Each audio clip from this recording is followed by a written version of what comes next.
हा, आलास बाळा? होय. का रे, लय थकलेला दिसतोस, लयच धावपळ चालली आहे का? अगं काय नाही, चालायचंच. बर मी पाणी आणते, हातपाय धुवून घे आणि जेवायला बी वाढते. हो.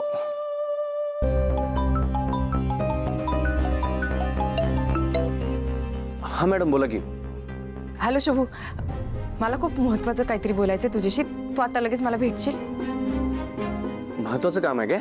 हो, खूप महत्त्वाचं आहे शुभू. ठीक आहे, येतो मी. आई, श्रावणी मॅडमांना भेटायला जायला पाहिजे मला. बर जेवून जा. आई नाही, जायला पाहिजे, फोन आलता ना. अरे असं कसं, आत्ताच तर आलायस ना, मग जेवून जा की. आई, श्रावणी मॅडमांचं काम आहे, जायला पाहिजे. हा चल, निघतो मी, येतो लगेच.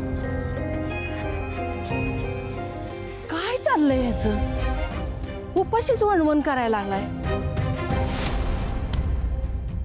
मॅडम बोला की, काय काम आहे? शुभू, आता मी तुला जो प्रश्न विचारणार आहे ना, त्याचं खूप विचार करून उत्तर दे.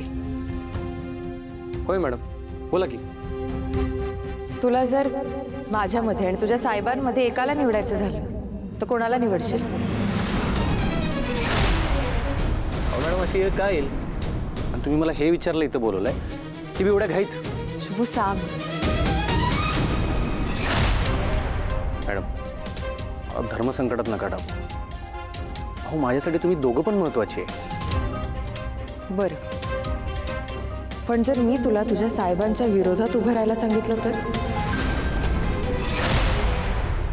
मॅडम अहो काय बोलालाय तुम्ही? आणि तुम्ही असं काय करणार आहे सा? ते बी साहेबांच्या विरोधात? आणि कशासाठी? यावर्षी मला होळी साजरी करायची. होळी? मॅडम या बंगल्यात होळी साजरी होत नाही, तुम्हाला माहिती आहे ना? साहेबांना रंगाची ॲलर्जी आहे. अहो त्याचा स्पर्श पण आवडत नाही त्यासनी. माहिती आहे मला, आणि म्हणूनच मला होळी साजरी करायची.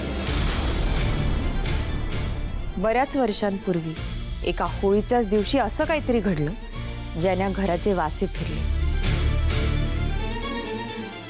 त्या दिवसानंतर प्रत्येक होळीच्या दिवशी साहेब स्वतःला एका खोलीत कोंडून घेतात.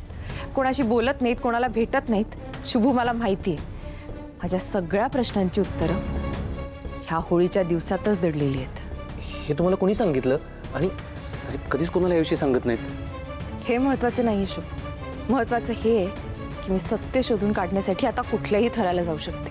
तुम्हाला मदत केलीच तर ठीक आहे, नाहीतर मी एकटीनेच पावलं उचले. मारुती राय, आता काय करू? साहेबांच्या विरोधात श्रावणी मॅडमांनी कशी मदत करू? शुभू, हां मॅडम. मला माहिती आहे तुला ह्या गोष्टीचं खूप टेन्शन आलंय, आणि तू माझी मदत करायलाच हवीस असा काही माझा हट्टही नाही. आणि मला चांगलंच माहिती आहे तू तुझ्या साहेबांच्या शब्दाबाहेर नाही आहेस. त्यामुळे आता पुढे काय करायचंय ते मला एकटीलाच बघायला हवं. येते मी.